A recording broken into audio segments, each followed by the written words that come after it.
Okay, so here we are in part two of our, what are we calling this? Lighting playground. Yeah. So last time we left off with a spotlight. We added some atmosphere, which is why you get this cool effect like this. I like that. I feel like I should be like in a jazz club somewhere.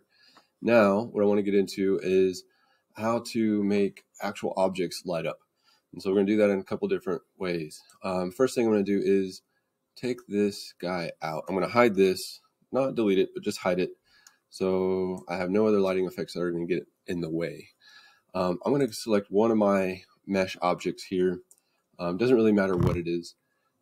So I've got this selected, and what I'm going to do is make this object emit light. So I'm going to go to the surface here, material for this, and I'm going to apply a color to it. But not in these base and specular, which automatically open up. I'm going to go clear down here to emission, and I'm going to make this weight. I'm going to crank that up. When I do that, everything lights up because everything's been created with the same material. So what I'm going to do first is right click on this, assign a new material. And because it's my favorite thing to do, I'm going to use the AI standard surface. I have it selected here. It's part of my favorites. So if you haven't had it added to a favorite, then you can do that. You can go to shader, go to AI standard surface. You can right click on it, go to add to favorites. And then it's always going to show up like in your first kind of go-to materials. So I'm going to add this, and I want to name this AI standard surface material Emission. Am I spelling this right? I don't know. But there it is, Emission 1. And like I said, I'm going to go down here again to emission.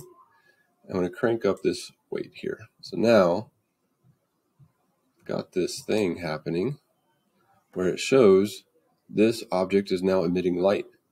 And I can see the effects that it has around it too, and on other objects. So it actually is affecting and emitting a true light from it. Now that's awesome, that's great, and I'm going to change the color of it now, and you can make it whatever you want. So I'll just choose like this kind of limey green color. It's kind of fun, and that's cool. Let's leave it at that for now, okay? There's nothing else that shows up. I do have a material here on the ground, and that's why I had y'all put this on here, is because if I hide that, it kind of loses its effect. Like, it's a glowing orb. If I didn't have anything else around it, it would just look like a bright green orb, and wouldn't really be able to tell that it's actually emitting light. It just kind of looks like a material. So that's why we have this material here, so you can kind of see how it affects this. Now, if I take another one of these guys and create a new material from this, and I want to choose my favorite again, and this one I'm going to put mesh light 1. Oops, wrong place. AI standard surface 2. I'm going to put mesh light 1. Boom. Okay. Now I've got a mesh, then I'm going to apply a light to it. I'm going to go to my Arnold for that and lights, and I have an option for mesh light here. So I'm going to apply a mesh light to this, and now it's disappeared. There is kind of a hole. You can barely see it in this rendering here, but there's kind of a hole now where that used to be. I can crank this up.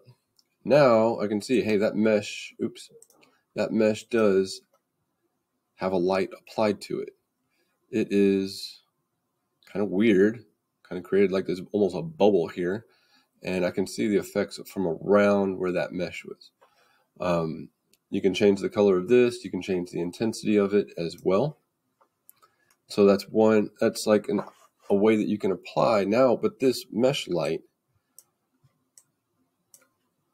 because we have the atmosphere already applied in our scene, this mesh light really works off of that atmosphere.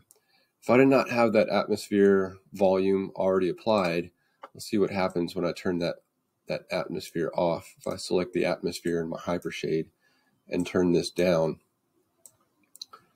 it doesn't really have the same effect, right? So I have a glow here from this object. I have this happening with this mesh light, but that density, having that density in your scene really helps with that. So two really cool effects. They both work nice, but where they really work great together is when they really work is, the best way they work is together. And so I like to apply another standard surface to this guy here. This one I'm going to call glow, and I want to combine those two effects. Okay, I'm going to take, I don't need this anymore. I'm going to apply a light to this guy by emitting in the emission settings. I'm going to crank this guy up. I'm going to give it a different color. I'll choose something kind of like this. So now it's emitting this blue light, which is pretty cool. I like that. But what I want to do is create a mesh light. But if I create a mesh light from this, what's going to happen? Same thing going to happen as what happened on the last one. It goes away. I don't want that. I'm going to Control Z that. I want to have basically two things side by side. And to do that without moving anything around, I've got this selected. I don't want to shift and move the clone something because I want it to stay exactly where it is. So to duplicate something, you Control D, and now I've created this over here. And this is going to be my mesh light. I'm labeling this in my outliner because this can get confusing. Okay, I've got it titled as mesh light, and the other one is the regular light, the emitting light. So now that I've got this mesh light selected, I'm going to go to Arnold, Light, Mesh Light, and I'm going to choose the color. The last color that I made is right here, so I'm going to choose that same color. So now I've got a mesh light attached to that emitting object. So now I have the best of both worlds. If I crank that intensity up, now I've got the glow of the object because it's emitting, and I also have the glow created from the mesh light because that also has an effect, and it's not transparent, it's not see-through. So that is basically, and it is reacting with the atmosphere too, which is even better. So I've got these things here, these lighting options that you can play around with, and you can play around with these other objects too. Now if I move this, I have to be careful because I need to move two things together. I have the sphere and I have the mesh light to deal with. So what you could do is control and select those two things that belong together and do Control G to group them. And I can call this blue glow, right? And so now they are connected in a way, grouped anyways. So if I select this guy right here, blue glow, it should move everything together. Now I have a blue glowing orb, which is awesome. So that is the basics of adding a mesh light and emitting lights.